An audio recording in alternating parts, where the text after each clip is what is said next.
again, I can only talk from the perspective of a customer. Mm-hmm. And there's absolutely no doubt that my purchasing from Indiegogo has gone from substantial to That's a good point.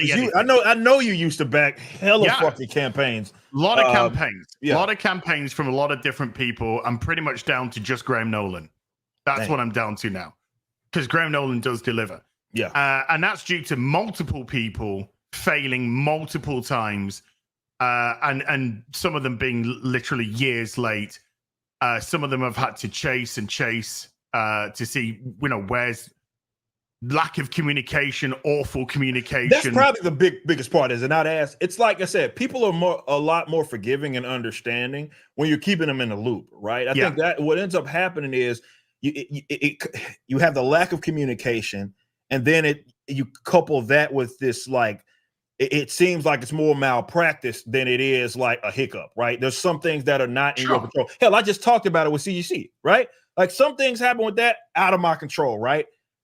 Granted, I got to be the one to solve it. I'm the company owner, right? So this has to be an issue. But sometimes shit happens. As long as you are communicating that with your audience and they can see that you're like working towards whatever goal and whatever you're promised, they're going to be a lot more understanding of that. Where the issue happens is that when you have that coupled, like, okay, well, shit doesn't feel like it's getting done, but also there's like almost little to no communication there. And yeah, I mean, that you bring up a great point. I mean, you can speak from experience. I think a lot of people share your experience as where they went from, especially in like the 2020, 2021, that era, hella books back, right? Hella projects. Flood of stuff, And then now it's like, it's more minimalized, like, because, well, it's not been a pleasant experience.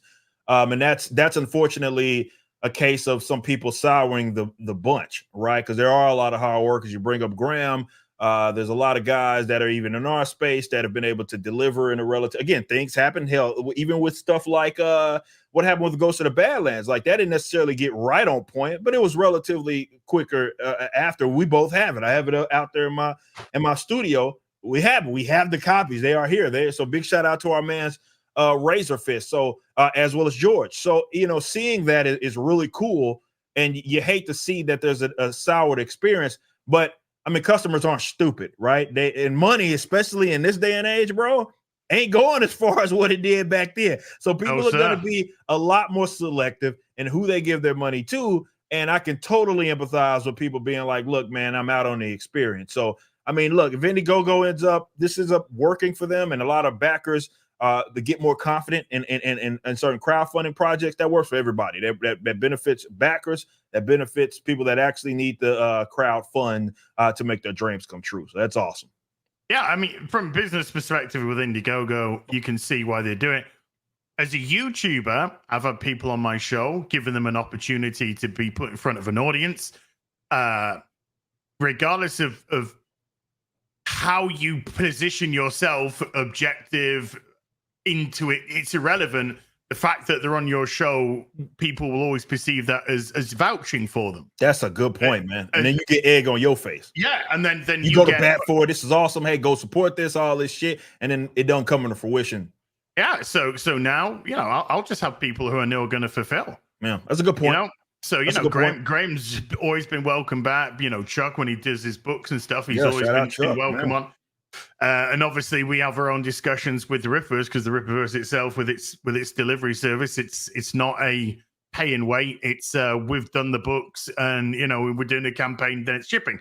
So you can do those things with confidence. But I get emails all the time. Oh, I'm doing this book. I'm doing that book. Is there any way that I can get on your show to do this or that? And the simple answer becomes now, no. Yeah. That's the simple answer, because of other people souring the well for you. It makes sense. It's protection of assets. It's totally understandable. It sucks. And this is why, it's funny. You'd have people that would say, even though me, I've backed I don't know how many fucking crowdfunding campaigns. And to your point, like we got guys that we can vouch for, that we still have gone to support. Razor Fists of the world as an example, Graham. As well, and guys that we, that have shown that they use the crowdfunding format, but they know what they're doing, right?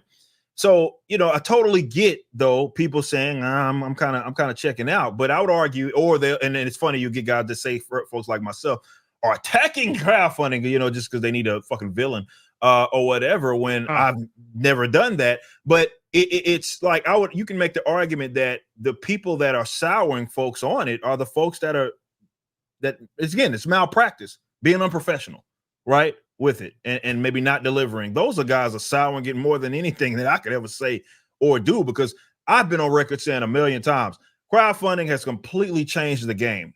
It has introduced this element that has allowed people to not have to go through the proper channels anymore in order to see their ideas come into fruition.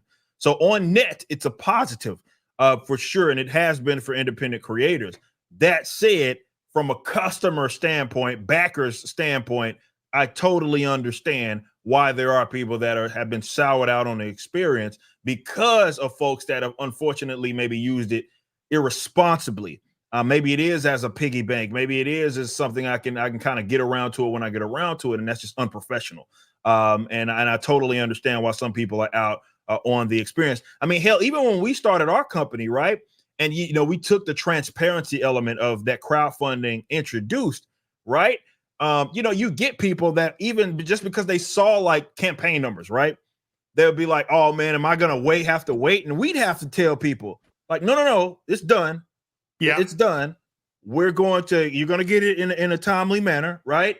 Because folks had already by then, even by 2022, had been soured. A lot of people have been soured on the experience, right? So yeah, there's for sure there's a reputation there, both good and in some cases negative. And if Indiegogo is, you wonder if this is like the first of maybe a major power move to say, we want this crowdfunding thing to continue to exist, because you can imagine, right? They get processing fees or they get platform fees. So if less people are backing projects, well, they're getting less money, right? So they have every incentive to try to try to get this cleaned up. And you wonder if this is their way to do it. It'd be very intriguing. Yeah. Dan said in the chat, he said a reputation system like eBay's for crowdfunding would be great. I think this is essentially what they're trying to do here. Effectively, that's what they're trying to do. If you read through the article that spells everything out, or you read through that actual deal from right from Indiegogo, that's essentially what's going to happen. You're going to see a badge. I don't know what it's going to call. It's like reliable vendor or whatever it is of the folks that qualify for this new shipping guarantee program, and so it sticks out. You're probably going to get more. It's probably going to be the ones that they shared. I know Indiegogo, there's been a lot of conversation about shadow banning and stuff like that. If you're one of those reliable creators, you're probably not going to have to deal with those issues. They're going to boost you and all that stuff. So I wonder if this was, again, the first of a major power move. It's going to be interesting to see how this thing economically just rolls out. I'm really intrigued by this. Thanks for watching. Be sure to head over to Rippaverse.com to check out our comic book company. We have books, plenty of merchandise, and even some glorious animations from Rippaverse Studios.